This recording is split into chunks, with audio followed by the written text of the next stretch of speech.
Good morning, students. I am Vijay Sinha. Welcome to physics classes. Today, my topic is application of Gauss law.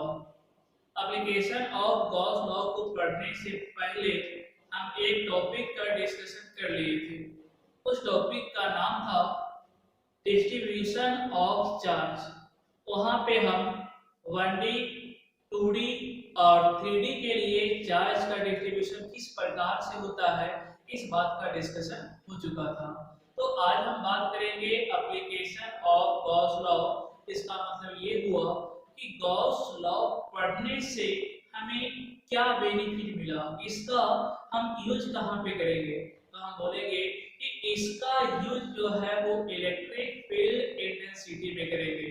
तो बच्चों आप लोग बोलिएगा कि electric field intensity का formula तो हमें पहले ही मिल गया था, हम उससे भी तो निकाल सकते थे।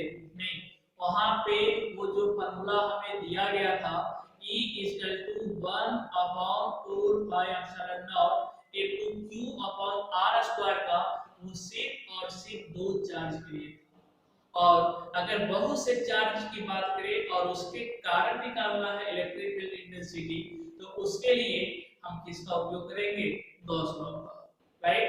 तो यहाँ पे एप्लीकेशन ऑफ गॉस लॉ में हमें चार एप्लीकेशन को देखना है, क्योंकि ये चारों जो एप्लीकेशन है वो आपके बोर्ड के एग्जाम में बहुत बार पूछ चुके हैं। ये आपका रिपीटेड क्वेश्चन भी है, ठीक है। और ये जब भी आता है तो ये आपका 5 मार्क्स का क्वेश्चन होता है, ठीक है बच्चों। तो यहाँ पे देखिएगा लिखा हुआ है कि एप्लीकेशन ऑफ गॉस लॉ। तो यहाँ पे चार एप्लीकेशन की बात किया गया है। एक किया गया है कि एक समान आवेशित अति लंबी चालकता, राइट। किसके लिए? अति लंबी यानी कि इनफाइनाइट लॉन्ग वायर के लिए इलेक्ट्रिक फील्ड इंटेंसिटी का वैल्यू क्या होगा, इसे हम किसके मदद से निकालेंगे? गॉस लॉ की मदद से निकालेंगे, राइट।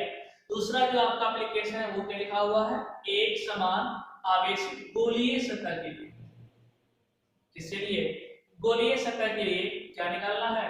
विद्युत क्षेत्र की तीव्रता अर्थात कैपिटल E का वैल्यू निकालना है, ठीक है बच्चों। तीसरा क्या लिखा हुआ है कि एक समान आवेशित समतल सतह के लिए। किसके लिए? समतल सतह के लिए। और चौथा जो आपका एप्लीकेशन है वो क्या करता है कि कूलॉम के नियम को प्रूव करना with the help of Gauss law. किसकी मदद से? गॉस लॉ की मदद से हमें क्या प्रूव करना है? कूलॉम का नियम। तो हम यहाँ पे ये आपका जो चार एप्लीकेशन देख रहा है कि इस चारों एप्लीकेशन के लिए हम क्या करेंगे? डेरिवेशन करेंगे, राइट। उससे हम एक व्यंजक निकालेंगे, उससे फॉर्मूला निकालेंगे जो आपके बोर्ड के एग्जाम में एज ए ऑब्जेक्टिव भी पूछ सकता है, 2 मार्क्स का भी पूछ सकता है और आपका 5 मार्क्स का पूछ सकता है, राइट। तो यहाँ पे पहला जो एप्लीकेशन है वो क्या लिखा हुआ है कि एक समान आवेशित। दूसरी बात कि गॉस लॉ का जो उपयोग है वो किसके लिए है? कंटीन्यूअस चार्ज डिस्ट्रीब्यूशन या डिसकंटीन्यूअस? यहाँ पे आप देख रहे होंगे कि सब में लिखा हुआ है एक समान। इसका मतलब क्या हुआ कि कंटीन्यूअस चार्ज डिस्ट्रीब्यूशन, ये जो लॉ का उपयोग करेंगे वो हम सिर्फ किस में करेंगे? कंटीन्यूअस चार्ज डिस्ट्रीब्यूशन में, राइट। तो यहाँ पे पहला जो है वो एप्लीकेशन क्या कर रहा है कि एक समान आवेशित अति लंबी। मान लीजिए कि हम यहाँ पे एक चालक तार लिए, राइट।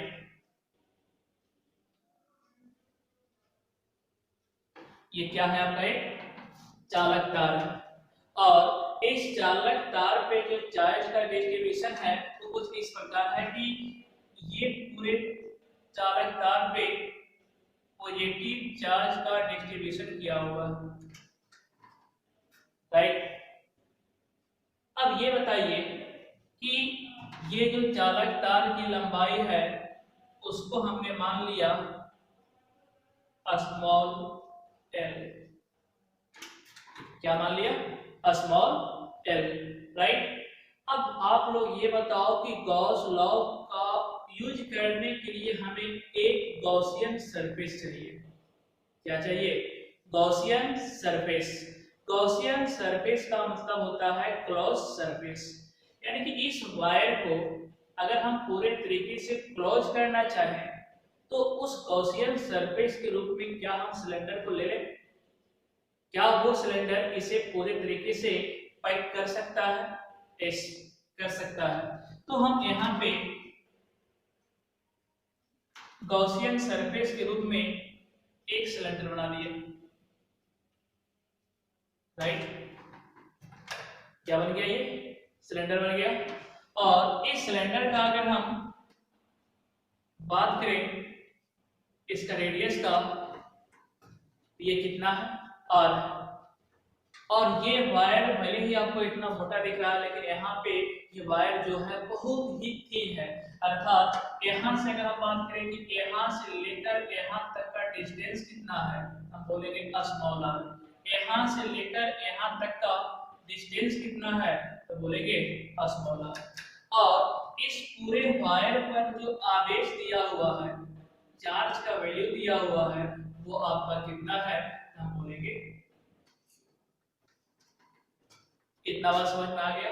तो ये जो सिलेंडर है वो आपका क्या है, हम बोलेंगे गॉसियन सरफेस है। इसे हम इंग्लिश में बोलते हैं गॉसियन सरफेस। ठीक है बच्चों, ये आपका क्या हो गया, गॉसियन सरफेस हो गया। और गॉसियन सरफेस के रूप में हम क्या चीज को कंसीडर किए, हम बोलेंगे सिलेंडर को। क्लियर? कितना बात क्लियर हुआ? इस वायर की लंबाई कितना, स्मॉल है। इस वायर पे चार्ज कितना, स्मॉल क्यू। और इसे पैक करने के लिए एक गॉसियन सरफेस लिए, वो कैसा, सिलेंडर। इतना बात क्लियर हुआ? अगर हम सिलेंडर की बात करें तो सिलेंडर में कितना सरफेस होता है, देख लीजिए। ये आपका सरफेस हुआ, this is the surface number 1। ठीक है, एक सरफेस आपका ये हुआ, this is the surface number 2। और एक सरफेस आपका ये वाला हुआ, कर्व वाला। कैसा वाला, कर्व वाला। ये आपका हो गया सरफेस नंबर 3। तो इस सिलेंडर में आपका कितना सरफेस है, तो बोलेंगे 3। दो आपका सर्कुलर हो गया और एक आपका कर्व वाला हो गया, राइट? इतना बात समझ में आ गया होगा? ठीक है बच्चों, तो पहले हम इसका कुछ इंट्रोडक्शन ले लेते हैं, क्योंकि बोर्ड के एग्जाम में इंट्रोडक्शन पार्ट में लिखना बहुत जरूरी होता है। अगर हम समझा दें और समझा के कोई बच्चा बोर्ड के एग्जाम में लिख ले तो शायद पूरा मार्क्स नहीं मिलेगा। उसके लिए हमें इंट्रोडक्शन पार्ट भी लिखना होता है, राइट? ओके, तो आप पहले इसका एक स्क्रीनशॉट ले लें, उसके बाद हम स्टार्ट करते हैं कि इसका व्यंजक को हम कैसे प्राप्त करें। So please take a screenshot.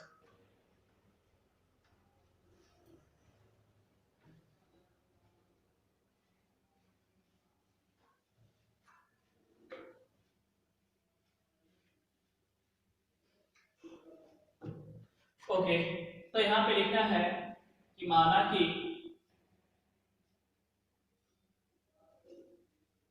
एक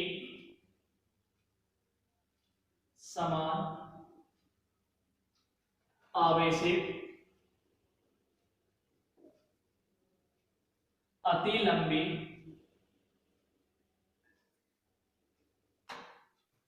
चालक तार है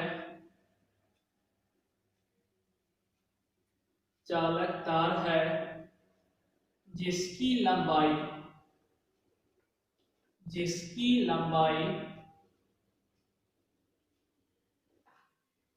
कितना है, कितना एज्यूम किए हैं, स्मॉल एल, तथा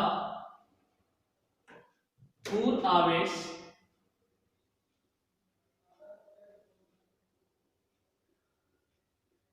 कुल आवेश की बात करें तो इसमें इस टोटल वायर पे कितना आवेश दिया हुआ है, Q, है ना? तो कुल आवेश, और ये Q पॉजिटिव लिए है ना, तो लिखेंगे प्लस Q है। इसके लिए हम एक गॉसियन सरफेस का उपयोग किए, और वो गॉसियन सरफेस आपका कैसा है, बेलनाकार है। तो यहाँ पे लिखेंगे कि इसके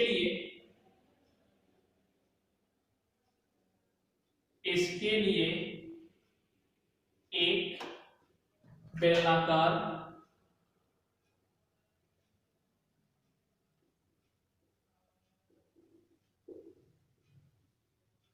गौसीय सतह का प्रयोग करते हैं,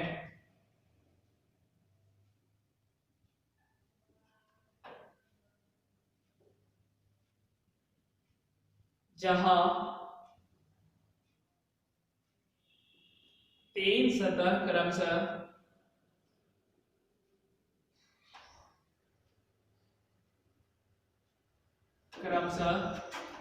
S1, S2 तथा S3 है। आपको दिख भी रहा होगा, this is the S1, S2 and ये जो कर्व वाला जो लिए थे वो आपका क्या है, S3 है।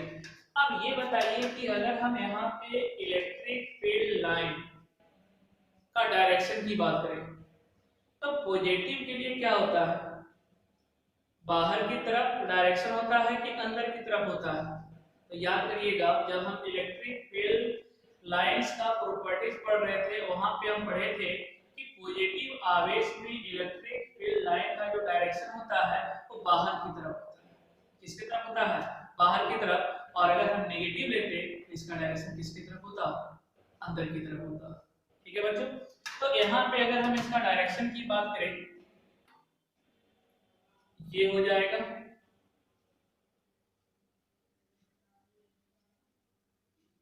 ये चारों तरफ होगा ना,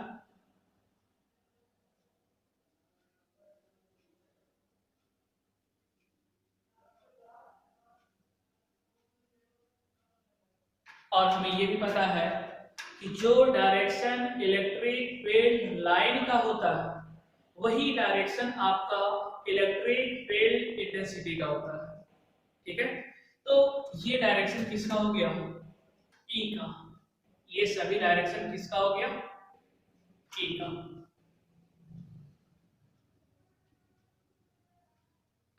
इतना बात क्लियर हुआ।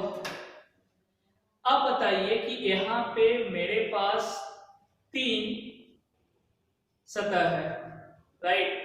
अगर हम तीनों के एरिया वेक्टर की बात करें तो एरिया वेक्टर का डायरेक्शन हमेशा सतह के लंबवत होता है ना, क्या होता है, लंबवत होता है। तो क्या हम इसका बात करें, तो अगर हम इस सतह की बात करें तो इस पे लंबवत क्या हो जाएगा, ऐसा डायरेक्शन होगा। और अगर हम इस सतह की बात करें इसका डायरेक्शन कैसा हो जाएगा, ऐसा हो जाएगा। तो यहाँ पे अगर हम डायरेक्शन की बात करें तो ये डायरेक्शन किसका हो गया, एरिया वेक्टर का। यहाँ पे डायरेक्शन की बात करें एरिया वेक्टर का तो नीचे की तरफ होगा। और अगर इस सरफेस की बात करें तो ये सरफेस किसकी तरफ होगा,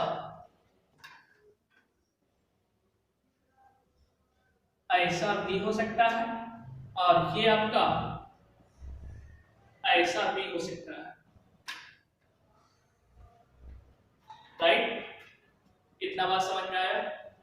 अब ये बताइए कि इस कंडीशन की अगर हम बात करें सरफेस 1 का, तो सरफेस 1 में E और A के बीच कितना डिग्री का एंगल बन रहा है, 90 डिग्री का। सरफेस 2 की बात करें तो E का डायरेक्शन इस प्रकार से है और A का डायरेक्शन इस प्रकार से है, तो थीटा इक्वल टू कितना बनेगा, 90 डिग्री बनेगा। और अगर हम यहाँ पे E की डायरेक्शन और A की डायरेक्शन की बात करें तो दोनों सेम डायरेक्शन में है, तो थीटा इक्वल टू कितना होगा, 0 डिग्री।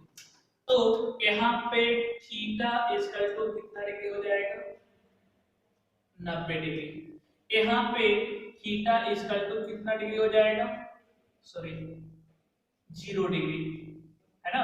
और अगर यहाँ पे थीटा इक्वल टू कितना डिग्री हो जाएगा, हम बोलेंगे। बच्चों इतना समझ में आ गया होगा, है ना, क्योंकि E का डायरेक्शन कैसा है, सामने, A का डायरेक्शन क्या है, ऊपर, तो दोनों के बीच में एंगल कितना बनेगा, 90 डिग्री।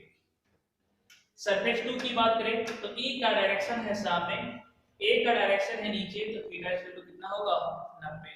और अगर हम सरफेस 3 की बात करें तो E का डायरेक्शन भी सामने है, A का डायरेक्शन भी सामने है, तो थीटा इसका कितना होगा 0 डिग्री। अब हम यहां से टोटल फ्लक्स का वैल्यू निकाल लेते हैं। किसका? टोटल फ्लक्स का। तो ये बताइए कि y टोटल इक्वल टू क्या होगा। तो यहाँ पे मेरे पास 3 सरफेस है ना, तो सरफेस 1 के लिए अलग फ्लक्स का वैल्यू होगा, सरफेस 2 के लिए अलग होगा और सरफेस 3 के लिए अलग होगा। और अगर हम तीनों को ऐड कर देंगे तो ये आपका हो जाएगा टोटल फ्लक्स, राइट। तो यहाँ पे पाई टोटल बराबर क्या लिखेंगे, पाई 1 प्लस पाई 2 प्लस पाई 3। ये आपका हो गया सरफेस 1 के लिए, सरफेस 2 के लिए और सरफेस 3 के लिए। ठीक है, तो हम यहां से निकाल लेते हैं पहले पाई 1। पाई का बेसिक फॉर्मूला आपको तो याद होगा, ई ए कॉस थीटा। क्या होता है फॉर्मूला? ई ए कॉस थीटा। ये आपका क्या हो जाएगा, ई ए कॉस थीटा, राइट। और यहाँ पे सरफेस 1 के लिए थीटा का वैल्यू कितना है, 90 डिग्री है ना। यहाँ पे लिखेंगे कि थीटा बराबर कितना डिग्री, 90 डिग्री। तो ये आपका हो जाएगा ई ए कॉस 90 डिग्री। और बच्चों आप लोगों को पता होगा कि cos 90 कितना होता है, 0। 0 इंटू समथिंग आपका क्या हो जाएगा। तो क्या हम y1 का वैल्यू निकाल लिए? बोर्ड आपका पूरा भरा भरा सा लग रहा है, इससे पहले आप इसका स्क्रीनशॉट ले लें। ओके,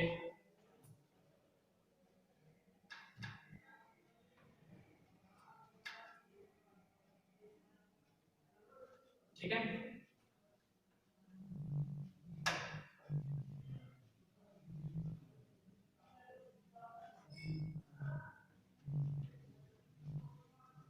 अब हम यहां से निकाल लेते हैं पाई 2 का। तो पाई 2 बराबर क्या होगा, ई ए कॉस थीटा। और यहाँ पे भी सरफेस 2 में थीटा का वैल्यू कितना है, 90 डिग्री ना। ये जाकर क्या हो जाएगा, थीटा इक्वल टू 90 डिग्री। और ये आपका हो जाएगा ई ए कॉस 90। और कॉस 90 कितना होता है, इतना बात समझ में आई, ठीक। इसके बाद निकालते हैं पाई 3, सरफेस 3 के लिए बेसिक फॉर्मूला तो आपका यही है, ई ए कॉस थीटा। और यहाँ पे सरफेस 3 के लिए थीटा का वैल्यू कितना है, 0 डिग्री। ये आपका हो जाएगा ई ए कॉस 0। और कॉस 0 का वैल्यू कितना होता है, 1। और 1 इंटू समथिंग कितना हो जाएगा, ठीक है। इतना बात समझ में आई, ओके। बट हमें जो निकालना है वो पाई टोटल निकालना है। क्या निकालना है, पाई टोटल। तो पाई टोटल के लिए हम किसको ऐड कर देंगे, पाई 1 पाई 2 पाई 3। तो इसको अगर हम ऐड करते हैं तो पाई 1 का वैल्यू कितना, 0 प्लस पाई 2 का वैल्यू कितना, 0 प्लस पाई 3 का वैल्यू कितना, ई ए इक्वल टू क्या आपका हो गया, ई ए। अब हम अगर ए की बात करते हैं तो ए हमेशा कंसीडर करते हैं गॉसियन सरफेस का। किसका कंसीडर करते हैं हम, गॉसियन सरफेस का। ओके, तो गॉसियन सरफेस के रूप में मेरे पास क्या है, सिलेंडर है ना। और सिलेंडर का अगर हम सरफेस एरिया की बात करें तो ये क्या होता है, 2 पाई आर एच। कितना होता है, 2 पाई आर एच। यहाँ पे a इक्वल टू क्या लिखेंगे हम, 2 पाई और इसका रेडियस कितना है r। और इसका अगर हम ऊंचाई की बात करें तो ये सरफेस थोड़ा सा डिस्टेंस में बन गया है, ये बिल्कुल इससे सटा हुआ रहता है। तो अगर तार की लंबाई l है तो इसका ऊंचाई भी कितना होगा, l ही होगा। तो ऊंचाई की जगह पे हम यहाँ पे क्या लिख देते हैं, तो a इक्वल टू आपका क्या हो गया 2 पाई आर एल। ठीक है बच्चों, ओके, इसको मिटा देते हैं। तो पाई टोटल इक्वल टू आपका क्या हो गया, लिखेंगे E into 2 pi R L. This is the equation number first. ये आपका क्या हो गया, इक्वेशन नंबर फर्स्ट। पहले आप इसे नोट डाउन कर लें। ओके,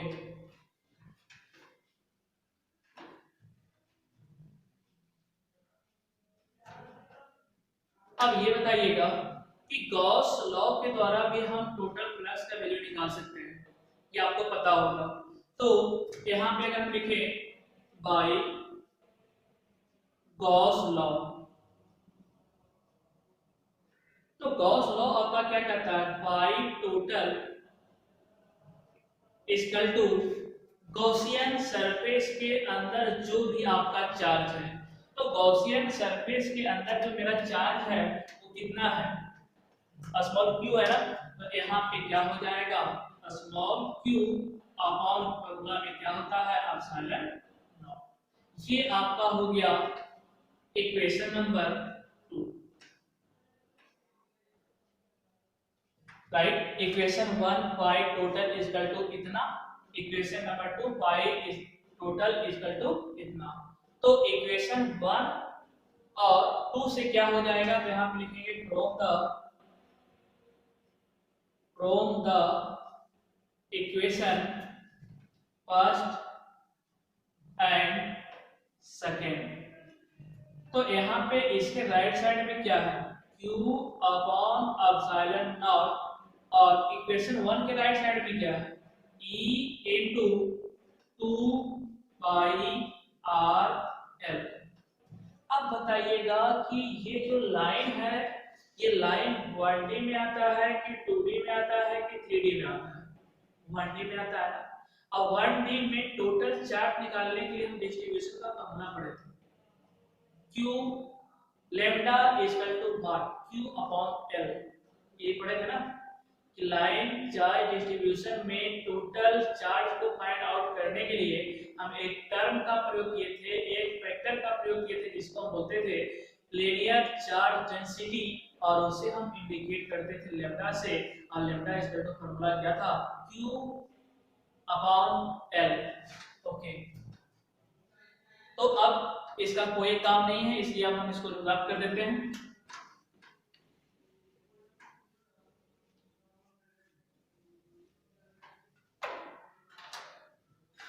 ओके, तो ये आपका जो इक्वेशन आया, क्या हम यहाँ से E का वैल्यू निकाल सकते हैं, क्योंकि हमें जो निकालना है वो किसका वैल्यू निकालना है, E का ही तो वैल्यू निकालना है।